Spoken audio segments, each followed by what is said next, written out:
I never knew it could be like this. Nobody ever kissed me the way you do. That beach, that kiss, that bugle call echoing across Pearl Harbor. From Here to Eternity didn't just capture 1953, it exploded it. What looked like a simple romance turned into a battlefield. The Army tried to shut it down.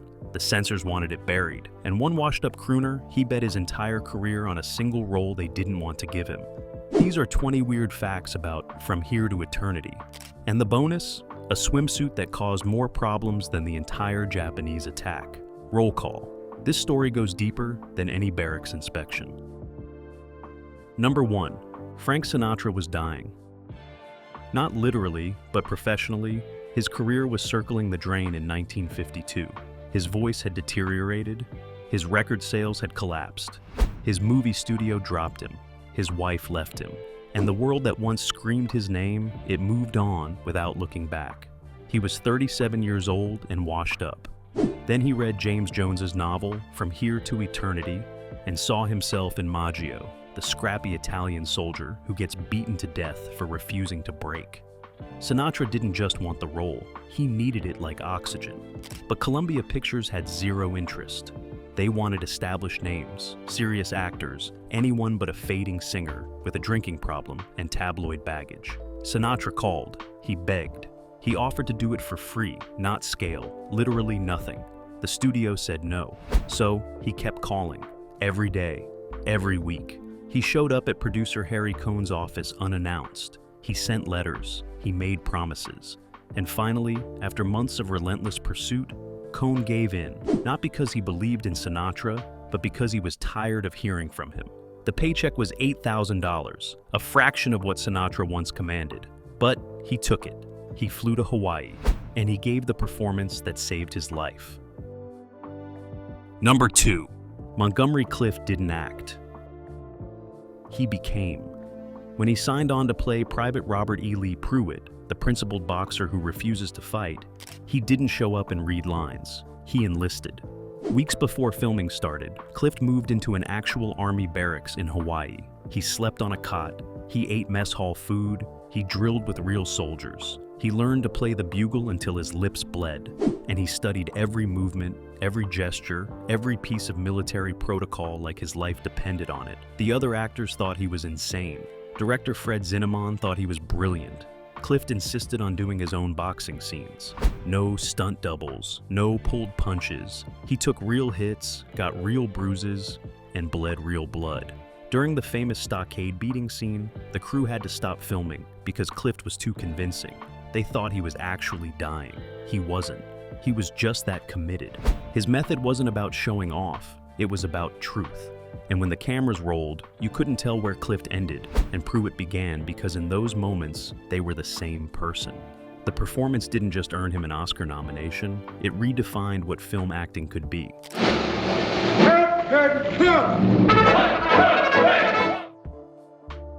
Number 3. The beach scene almost never happened.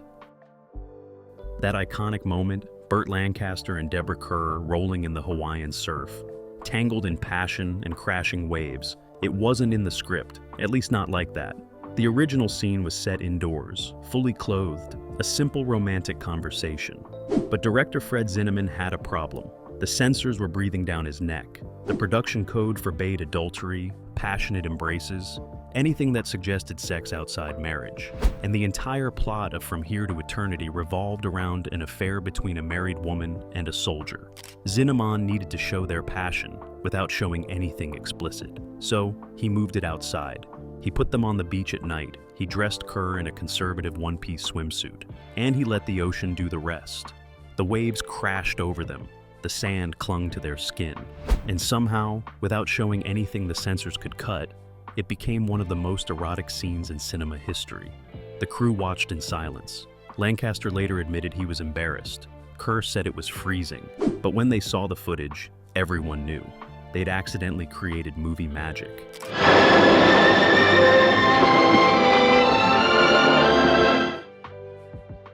Number 4. The United States Army hated this movie. From day one, military officials wanted From Here to Eternity, Dead and Buried. The source novel by James Jones was brutal, a scathing portrayal of Army life filled with corruption, abuse, incompetence, and violence. When Columbia Pictures announced they were adapting it, the Pentagon refused to cooperate. No locations, no equipment, no technical advisors, nothing. Producer Buddy Adler tried to negotiate.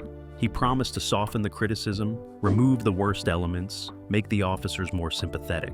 The Army didn't budge. They saw the book as an attack on military honor, especially painful so soon after World War II. So, Columbia made a choice. They'd film in Hawaii anyway, with or without permission. They hired private locations, rented old uniforms from costume houses, and built their own version of Schofield Barracks. The Army watched from a distance, furious but powerless, and when the film became a massive hit, winning 8 Academy Awards, military officials quietly changed their tune. Suddenly, they claimed they'd supported it all along. But the truth was clear. From Here to Eternity succeeded in spite of them, not because of them, and that made its triumph even sweeter. Okay, fatso. It's killing you want. Come on. Number 5. Deborah Kerr was all wrong for the part. At least that's what everyone thought. She'd built her career playing proper British ladies, refined aristocrats, women who sipped tea and spoke in measured tones. Karen Holmes, the sexually frustrated army wife having an affair with a sergeant, was the opposite of everything Kerr had ever played. The studio wanted a Hollywood bombshell, someone like Ava Gardner or Joan Crawford. They wanted sex appeal, American toughness, heat. Kerr was cold, British, untouchable. But director Fred Zinnemann saw something else. He saw an actress desperate to break free from typecasting, someone who could bring unexpected depth to a woman everyone dismissed as just another unfaithful wife. Kerr fought for the role. She tested multiple times. She studied American accents until hers disappeared, and when she finally got the part, she threw herself into it with everything she had. The beach scene terrified her. The emotional breakdowns exhausted her, but she never held back. And when the film premiered, critics were stunned. This wasn't the Deborah Kerr they knew. This was someone raw, vulnerable, alive. The performance earned her an Oscar nomination and changed her career forever. Sometimes being wrong for a role is exactly what makes it right. Number 6. Ernest Borgnine made his name by being brutal. His character, Sergeant Fatso Judson, was pure evil, a sadistic stockade guard who beats prisoners and drinks away his conscience. It was Borgnine's first major film role, and he attacked it with terrifying intensity. But here's the weird part. Borgnine was actually one of the sweetest men on set. Between takes, he'd joke with the crew, help move equipment, bring coffee to the extras. Montgomery Clift called him a gentle giant. Frank Sinatra loved him. But when the cameras rolled, something dark took over. Borgnine drew from his own military experience, from men he'd known during his Navy service, cruel petty tyrants who enjoyed their power too much. The stockade scenes were supposed to be acted, choreographed, safe. Instead, they turned visceral. Borgnine would get so deep into character that he'd forget where he was.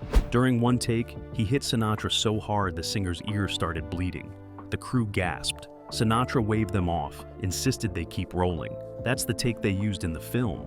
Later, Borgnine apologized profusely. Sinatra just smiled and said, "That's what I needed." The performance was so convincing, so genuinely menacing, that Borgnine spent the next decade playing villains. He'd proven he could scare people, and Hollywood never forgot. Number 7. The novel was unprintable. When James Jones finished writing From Here to Eternity in 1951, publishers were terrified. It was over 800 pages of profanity, violence, sexuality, and anti-military sentiment. The language alone would get it banned in half the country. Jones refused to tone it down. He'd served in the peacetime army at Schofield Barracks in the years before Pearl Harbor, and he'd witnessed everything he wrote.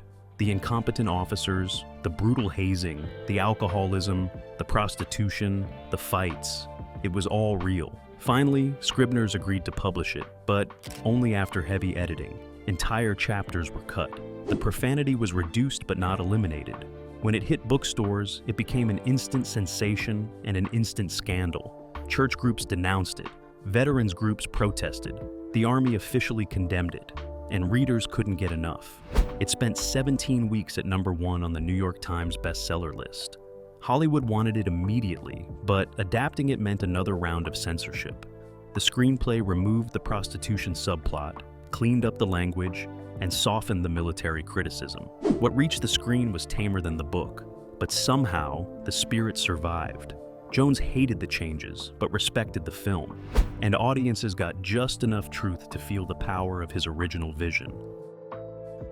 Number 8. Donna Reed shocked everyone. She'd spent years playing wholesome girl-next-door types, sweet nurses and devoted wives in family-friendly films. Then she read for the role of Alma Burke, a dance hall girl working at a gentleman's club who dreams of escaping to a respectable life. The character was a euphemism. Everyone knew what kind of club it really was. And Reed, America's sweetheart, wanted it desperately. The studio resisted. They thought it would ruin her image. Her own mother begged her not to take it, but Reed saw what others didn't. Alma wasn't a villain. She was a survivor, a woman trying to claw her way to dignity in a world that gave her no options. Reed prepared for months. She studied women who worked in similar establishments. She changed her walk, her voice, her entire demeanor. And when filming began, she delivered something nobody expected. Vulnerability wrapped in street-smart toughness. The scene where she tells Prewitt about her dreams of being a proper lady, it's heartbreaking because Reed made you believe every word. When she won the Academy Award for Best Supporting Actress, beating out established dramatic actresses, Hollywood realized they'd underestimated her for years. And Reed proved that nice girls could play bad girls better than anyone imagined. Number 9. The fight scene almost killed someone.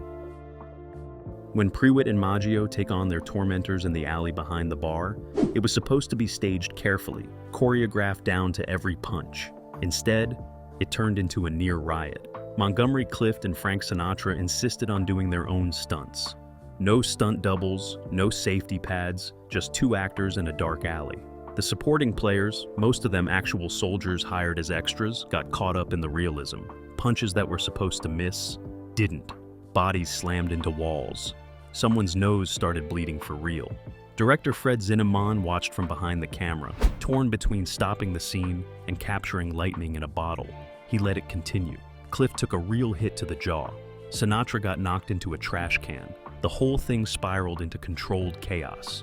When they finally called cut, the actors were bruised, bleeding, and breathing hard. The medic rushed in. But when they watched the dailies the next day, everyone agreed it was perfect. You couldn't fake that kind of desperation. The violence looked real because it was real, and audiences felt every impact. In 1953, movie fights were usually clean, choreographed dances. From Here to Eternity threw that out the window and gave viewers something raw, something that hurt to watch, and they loved it. 140 to 144. Nobody's gonna do nothing. Anybody does any killing around here, I'll do. Number 10. Columbia Pictures almost cast someone else as Sergeant Warden, and it would have changed everything. Before Burt Lancaster signed on, the studio wanted John Wayne. They wanted his star power, his box office draw, his all-American military credibility. Wayne read the script and said no. He thought the story was anti-American, anti-military, and disrespectful to the armed forces. He couldn't play a character having an affair with his commanding officer's wife. It violated everything he stood for. The studio panicked. They needed a leading man with Lancaster's intensity, someone who could project authority and danger. Lancaster wasn't the obvious choice. He'd only been making films for 6 years, and he was known more for acrobatic roles and crime dramas than military pictures. But director Fred Zinnemann saw past the resume. He saw an actor who could be both powerful and vulnerable, a man who could command respect while falling apart inside. Lancaster took the role and made Sergeant Warden into something Wayne never could have achieved. A complicated, flawed human being, struggling between duty and desire. His performance earned him an Oscar nomination and proved that sometimes the wrong choice on paper becomes the perfect choice on screen. If Wayne had said yes, From Here to Eternity would have been a completely different film, and probably a much worse one. Number 11, The Bugle was wrong. When Montgomery Clift learned to play taps for the film's most haunting scene, he discovered the production had given him the wrong instrument. Military bugles in 1941 were different from civilian models, with specific markings and regulation specifications. Clift, obsessed with authenticity, refused to use the prop.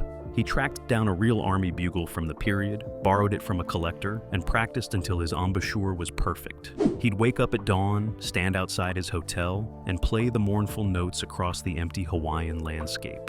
Other guests complained. The hotel staff begged him to stop. He ignored them all. When the scene was finally shot, Clift insisted on doing it in one continuous take. No cuts, no safety coverage. The camera rolled and he played taps perfectly, the notes floating across the barracks as the sun set behind him. The crew stood in silence. Some were crying. Director Fred Zinnemann didn't say cut for nearly a minute after Clift finished. He just let the camera run, capturing the moment's weight. That scene, less than 2 minutes long, became the film's emotional centerpiece. And it only worked because Clift cared enough about a detail most people would never notice. The wrong bugle would have sounded the same to audiences, but Clift would have known, and for him, that mattered more than anything. Number 12. Pearl Harbor happened on schedule. The film's climactic attack sequence had to be historically accurate, timed to the minute. December 7th, 1941, 7:55 a.m., the first wave hits. The production faced a massive challenge. They couldn't use actual military footage without Pentagon cooperation, which they didn't have. They couldn't afford to build full-scale battleships or stage a massive recreation. So, they improvised. Director Fred Zinnemann used a combination of stock footage, miniatures, and clever editing to suggest the attack without showing it directly. The real drama happened on the ground, with soldiers scrambling, grabbing weapons, running toward the fight. Those scenes were shot at actual Schofield barracks locations, where the real attack had occurred 12 years earlier. Some of the extras were veterans who'd survived that morning. They didn't need direction. They remembered the chaos, the confusion, the terror of not knowing what was happening. During one take, an older extra broke down crying. He'd lost friends that day. The production offered to let him leave, but he refused. He wanted to be there, to relive it, to honor what happened. When the cameras captured the pandemonium, the fear in those faces, it wasn't acting. It was memory made visible. Number 13, Deborah Kerr's swimsuit caused an international incident. That conservative black one-piece she wore in the beach scene looked innocent enough. But when production photos leaked showing her rolling in the surf with Burt Lancaster, censorship boards around the world exploded. The British Board of Film Censors demanded the scene be cut entirely. The Catholic Legion of Decency threatened to condemn the film. Women's groups called it obscene. And Harry Cohn, Columbia's notoriously crude studio chief, loved every second of the controversy. He knew Scandal sold tickets. The more people protested, the more audiences wanted to see what the fuss was about. But Kerr was mortified. She'd agreed to the scene thinking it would be artistic, tasteful, romantic. Instead, she became a symbol of Hollywood immorality. Religious groups picketed theaters showing her films. Conservative newspapers printed editorials denouncing her. Her husband received angry letters. And Kerr, the proper British actress who had spent years playing respectable characters, found herself at the center of a cultural firestorm. The irony wasn't lost on anyone. The scene showed less skin than a typical beach photograph. The swimsuit was more conservative than what women wore to public pools. But context mattered. A married woman embracing another man, waves crashing over their bodies, sand clinging to wet skin. In 1953, that was practically pornographic. The scene stayed in the film, and it made Deborah Kerr a star. Number 14. Frank Sinatra wouldn't stop bleeding. During the brutal stockade beating scene, where Sergeant Fatso Judson kills Maggio, Sinatra insisted on taking real hits.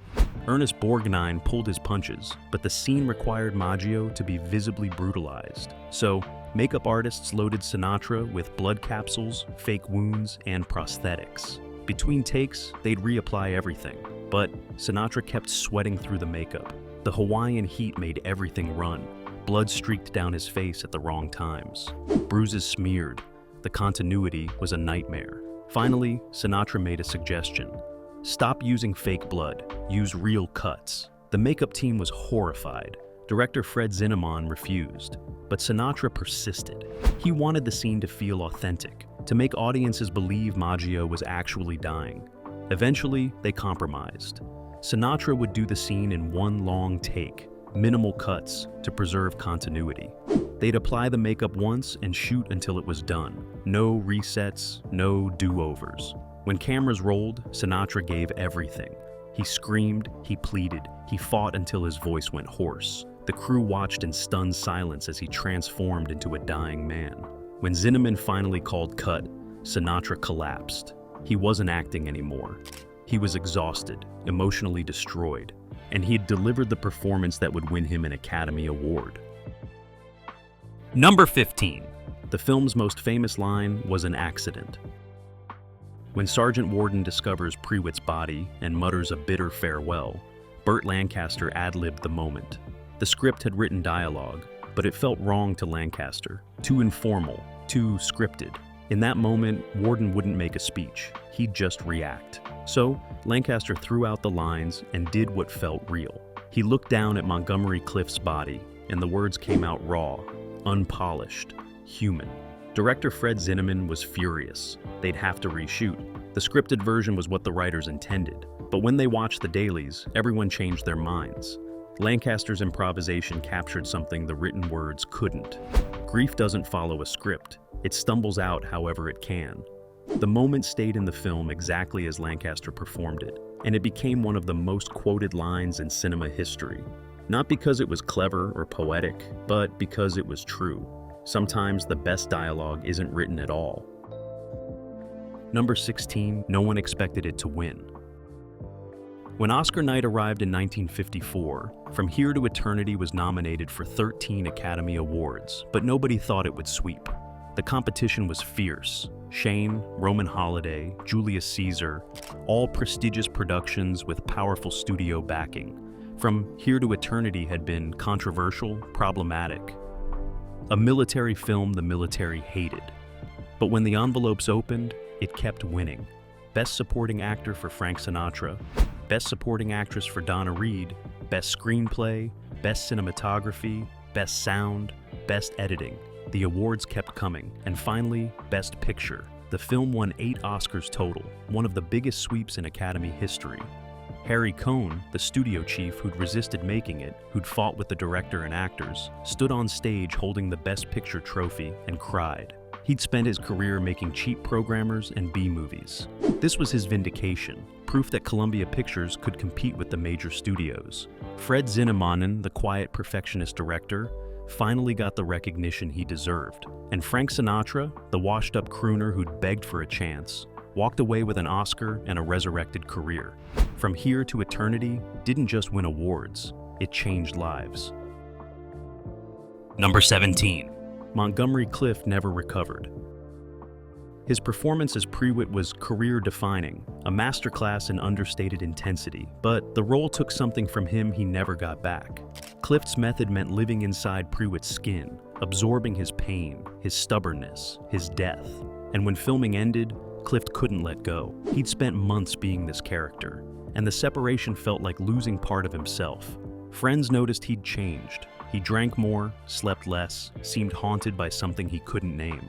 3 years later, Clift would suffer a devastating car accident that shattered his face and ended his leading man career.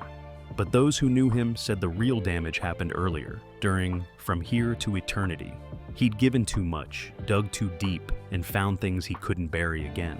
His subsequent performances were brilliant, but increasingly troubled. He'd proven actors could disappear completely into their roles. But he'd also proven there was a cost, and Montgomery Clift paid it for the rest of his too short life. Number 18, the title almost changed at the last minute.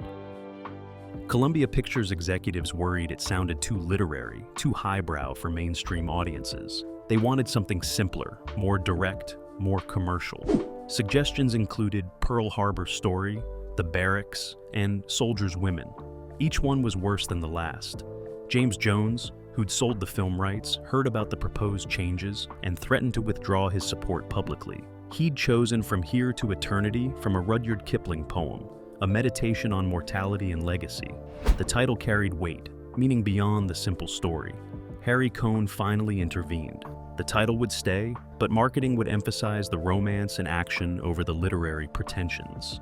Posters featured the beach kiss, not the barracks. Taglines promised passion and violence, not philosophical musings. The compromise worked. Audiences came for the spectacle and stayed for the substance. And the title, which executives feared would confuse people, became iconic. Decades later, those three words instantly conjure images of crashing waves, doomed love, and men trying to maintain dignity in a world designed to break them. Number 19. Ernest Borgnine's career changed overnight, but not how he expected. After playing the sadistic Fatso Judson so convincingly, he assumed he'd spend his career as Hollywood's go-to villain. Scripts flooded in for thugs, bullies, and murderers. He took several, proving his range in brutality, but then something unexpected happened.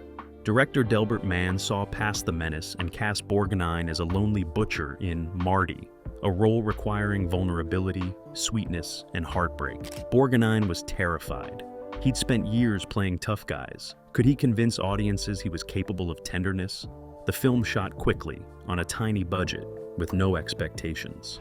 When it premiered in 1955, critics were stunned.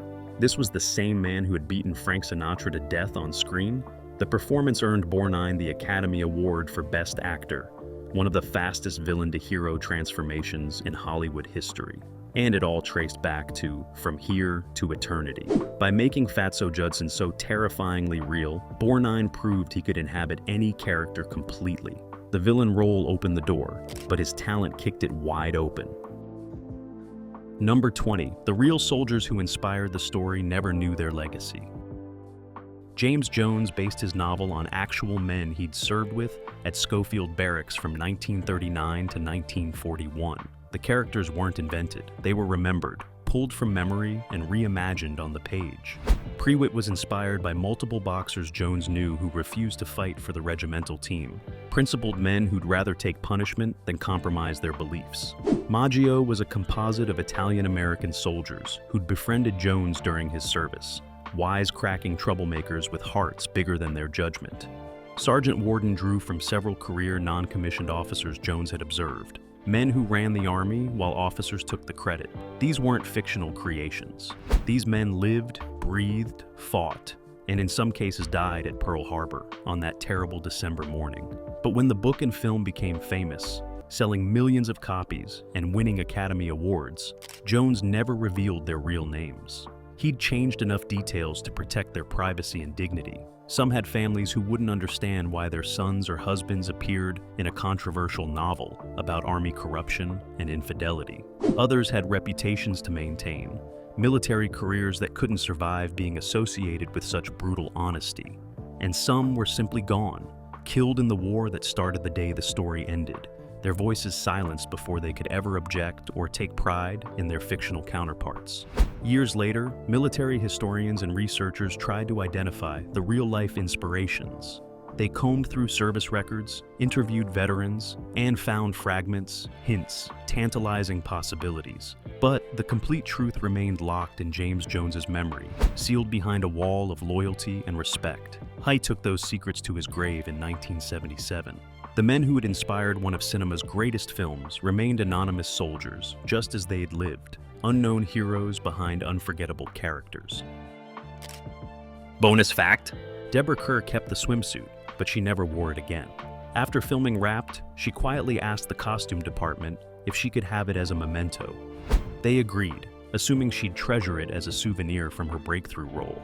Instead, Kerr buried it in the back of her closet and tried to forget it existed. The swimsuit represented everything complicated about her sudden fame. The artistic triumph, yes, but also the scandal, the judgment, the way strangers felt entitled to comment on her body and morality. Years later, a journalist asked if she still had it. Kerr admitted she did, then added she'd never worn it again, not even to a private beach. It had become a museum piece, a symbol frozen in time. In 2007, that swimsuit sold at auction for nearly $50,000. The buyer was a film collector who displayed it in a climate-controlled case, preserved forever. The irony wasn't lost on anyone.